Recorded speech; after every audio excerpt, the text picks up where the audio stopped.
ఉపవాస ప్రార్థనలు దేవుడు ఎలాంటి కార్యాలు జరిగిస్తాడు. ఇవి అప్లోడ్ చేశారా ఛానల్లో? Wonderful job. ఇవి ఒక 40 అంశాలండి. ఇవన్నీ కూడా ఇవి ఎక్కడ చూడాలి, ఎలా చూడాలి అంటే మీరు సబ్స్క్రైబ్ చేసుకున్నట్లయితే ఇవన్నీ మీకు ఆటోమేటిక్గా మీరు ఫోన్ ఓపెన్ చేయగానే ఆ యూట్యూబ్ ఆన్ చేయగానే ఇవన్నీ మీకు కనిపిస్తుంటాయి. ఫ్రంట్ లైన్లోకి వచ్చేస్తాయి. ఇవి మీరు సబ్స్క్రైబ్ చేసుకున్నారు కాబట్టి.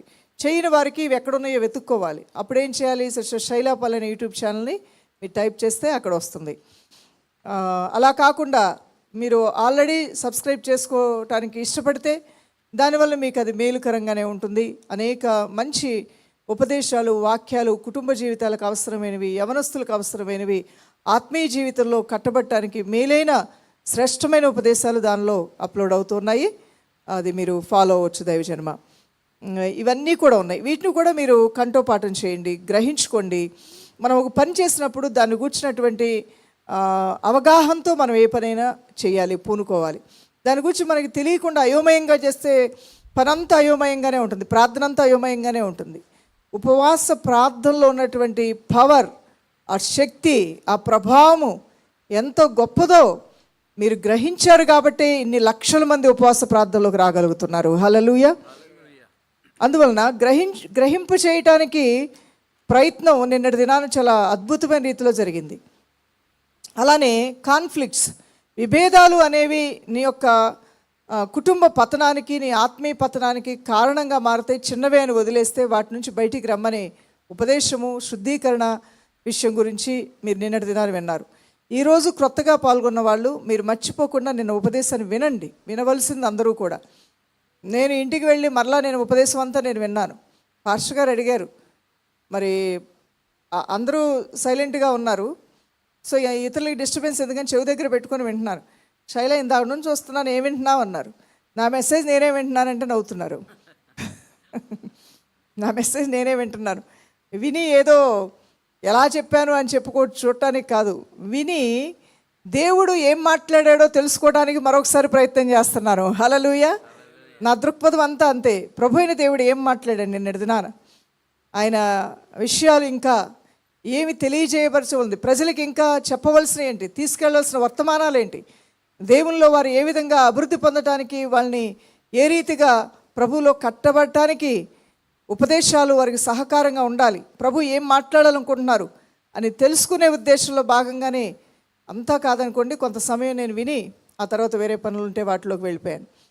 వీళ్ళారా, మీరు ఈరోజు వచ్చిన వారు నిన్నటి వాక్యాన్ని తప్పకుండా వినండి, తెలుసుకోవడానికి ప్రయత్నం చేయండి. రేపటి దినాన మహా గొప్ప కార్యాలు ప్రభువైన దేవుడు మన మధ్యలో చేయబోతూ ఉన్నాడు. ప్రతిరోజు ఒక అద్భుతమైన రోజే అంటారు నేను. ఫాస్టింగ్ ప్రేయర్ అంటే నువ్వు దేవుని సన్నిధిలో గడిపే ప్రతి గడియ అద్భుతమైన గడియే. Multiple blessings you are going to receive. Hallelujah. మరి విస్తారమైనటువంటి దీవెనలు, లెక్కకు మించిన ఆశీర్వాదాలు మీ జీవితాల్లో మీరు పొందుకోబోతున్నారు, చూడబోతున్నారు.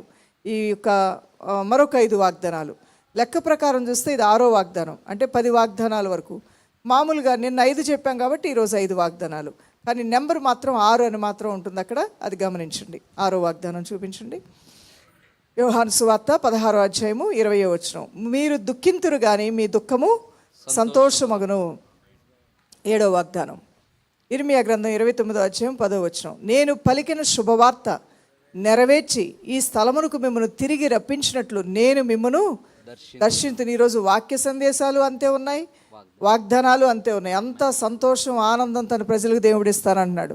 నేను తిరిగి కడతానంటున్నాడు, మిమ్మల్ని దర్శిస్తానంటున్నాడు, మిమ్మల్ని దీవించడానికి ఒక అద్భుతమైన కారణాలు నాకు తెలుసు, మిమ్మల్ని నేను దీవించి బలపరిచి హెచ్చిస్తానంటున్నాడు. హల్లెలూయా. నేను పలికిన శుభవార్త నెరవేర్చి ఈ స్థలమునకు మిమ్మల్ని తిరిగి రప్పించినట్లు నేను మిమ్మను దర్శింతును అంటున్నాడు. మీరు ఆమెను చెప్పండి ఆ మాటలు విన్నప్పుడు.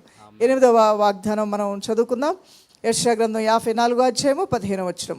నీకు విరోధముగా గుంపు కూడు వారు నీ పక్షపు వారగుదురు. ఆమేన్. 9వ వాగ్దానం మనం తీసుకుందాం. ఇర్మియా గ్రంథం 31వ అధ్యాయము 4వ వచనం. నీవు మరలా తంబురులను వాయింతువు, సంభ్రమపడు వారి నాట్యముల్లో కలిసిదువు. ఈరోజు వాక్య సందేశం ఇదే. హల్లెలూయా. సో ఈ వాక్యంలోంచే మనం ఎన్నో విషయాలు తెలుసుకున్నాం. నీవు మరలా తంబురులను వాయింతువు. నీవు మరలా అనేది అండర్లైన్ చేసుకోండి. అగైన్, మరలా మరలా దేవుడు నీకు రెండవ అవకాశం తప్పకుండా ఇస్తాడు నీ జీవితంలో. ఆమేన్. అన్నీ పోయాయి, ఇంకా నా వల్ల కాదు అని డిప్రెషన్లోకి ఎవ్వరూ వెళ్ళటానికి అవకాశం లేదు. డిప్రెషన్లో ఉన్న నీ మానసిక రోగాన్ని కూడా నువ్వు జయించబోతున్నావు యేసునామంలో. ఆమేన్. హల్లెలూయా. హల్లెలూయా. నన్ను ఆ స్క్రీన్ మీద అది క్యాన్సిల్ కొట్టండి, వర్డ్ కనబడట్లేదు.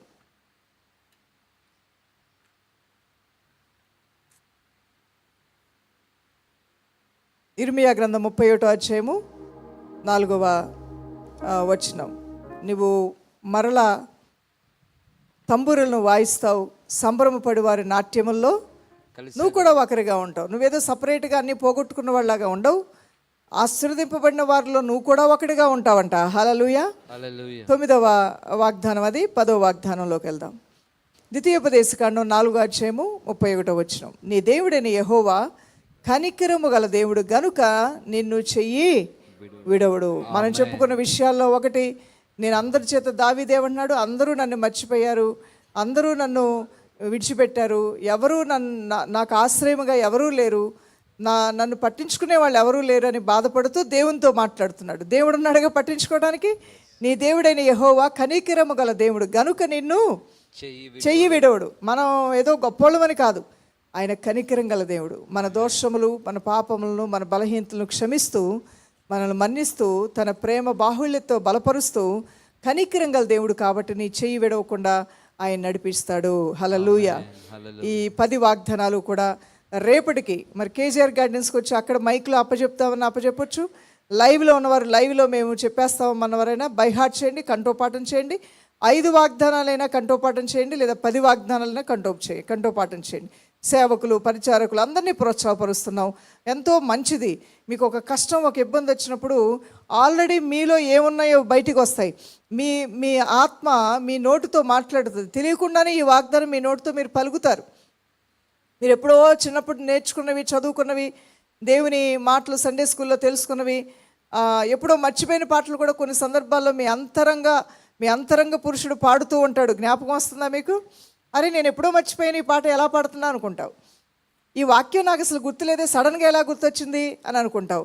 ఎందుకంటే నీ ఆత్మ నువ్వు దేవుని పాటలతో, మాటలతో, ఉపదేశంతో, వాగ్దానములతో పోషించుకున్నావు. కాబట్టి నీ కష్ట సమయంలో ఈ అంతరంగ పురుషుడు నిన్ను బలపరచడానికి దేవుడు వాడుకుంటున్నాడు. Hallelujah. May God bless you all. దైవజనమా ఈ సమయంలో మరి స్వస్థత, విడుదల ప్రార్థనలో మనం పాల్గొందాం. ఆయిల్ కూడా దగ్గర పెట్టుకునండి. ముందు ప్రార్థన చేసిన అనంతరం తర్వాత మరలా మనం ప్రేయర్ ఆయిల్ కూడా ఉంటే దాని కొరకు కూడా మనం ప్రేయర్ చేయబోతున్నాం. ఇదేదో మనం పూనుకొని చేస్తుంది కాదు. ఎవరైనా మీలో రోగి అయి ఉంటే మరి పెద్దలు వచ్చి వారికి నూనె రాసి ప్రార్థన చేస్తే యేసయ్య స్వస్థపరుస్తానన్నాడు. యాకోబు రాసిన పత్రిక 5వ అధ్యాయం 14వ వచనం. మీలో ఎవడైనా రోగి అయి ఉన్నాడా అతడు సంఘపు పెద్దలను పిలిపింపవలను, వారు ప్రభు నామమున అతనికి నూనె రాచి అతని కొరకు ప్రార్థన చేయవలను. తర్వాత ఇంకొక వచనం కూడా ఉంటుంది. విశ్వాస సహితమైన ప్రార్థన రోగిని స్వస్థపరచును, ప్రభు అతన్ని లేపును. అతడు పాపములు చేసిన వాడైతే పాపక్షమాపణ కూడా పొందుకుంటాడు. ఏ దుష్టుడైనా అడ్డగిస్తాడన్నాడు అనుకోండి, ఆ రోగం వారిని వదిలిపోకుండా ఆయన పాపాలు అడ్డుగా ఉంటే ప్రార్థనలో ఒప్పుకుంటూ ఉండగా ఆ విషయంలో కూడా దేవుడు క్షమించి విడిపించుతానని మాట తెలియజేస్తూ ఉన్నాడు. ఈ సమయంలో మనం అందరం కలిసి మరికొన్ని మాటలు కూడా పలుకుదాం. అలా స్క్రీన్ మీద కూడా కనిపిస్తూ ఉంటాయి. యాకోబు రాసిన పత్రిక 5వ అధ్యాయం 16వ వచనం. మీ పాపములను ఒకరితోనొకడు ఒప్పుకొనుడి, మీరు స్వస్థత పొందినట్లు ఒకరి కొరకు ఒకడు ప్రార్థన చేయడి. నీతిమంతుని విజ్ఞాపన మనపూర్వకమైనదై బహు బలము గలదై ఉండును అంటుంది. ఇది కూడా చాలా శ్రేష్టమైన వాక్కు. ఈ వాక్కును కూడా భద్రం చేసుకోండి మీ హృదయాల్లో. మత్తయి సువార్త 4వ అధ్యాయం 24వ వచనం. నానా విధములైన రోగముల చేతను వేదనల చేతను పీడింపబడిన వ్యాధిగ్రస్తులందరినీ, దయ్యము పట్టిన వారిని, చాందర రోగులను, పక్షవాయు గల వారిని వారు ఆయన యొద్దకు తీసుకొని రాగా ఆయన వారిని స్వస్థపరచును. నానా విధాలైన రోగాలు, అది పురుషుల్లో, స్త్రీలలో, చిన్నపిల్లల్లో ఉన్న వాటిని దేవుడు స్వస్థపరిచాడా, పెద్దోళ్ళలో ఉన్నాయి తీయలేదా, ఆడోళ్ళంటే అంటూ ముట్టు అంటూ ఆయన బయటికి తోలేశాడా, రక్తస్రావ రోగులు ముట్టలేదంటే అస్సలు అలాంటిది ఏమీ లేదు. సృష్టి యావత్తు క్రీస్తులో స్త్రీ అని పురుషుడని ఏ భేదము లేదు. ఆయన పోలికలో మనిషి ఆత్మ ఉన్నది. అది స్త్రీ ఆత్మైనా పురుషుని ఆత్మైనా ఎవరి పోలికలో ఉన్నదండి?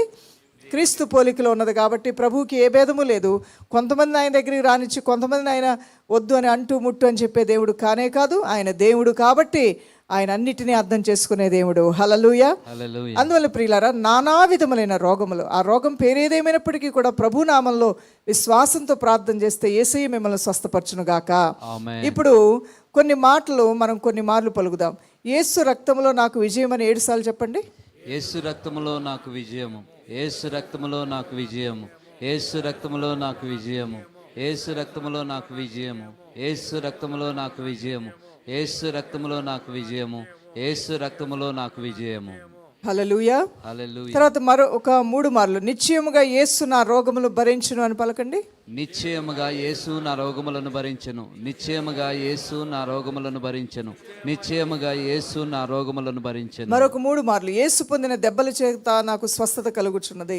యేసు పొందిన దెబ్బల చేత నాకు స్వస్థత కలుగుచున్నది, యేసు పొందిన దెబ్బల చేత నాకు స్వస్థత కలుగుచున్నది, యేసు పొందిన దెబ్బల చేత నాకు స్వస్థత కలుగుచున్నది. హల్లెలూయా. హల్లెలూయా. ప్రభు గొప్పవాడు, దైవజనమా, ఆయన కృపగలవాడు.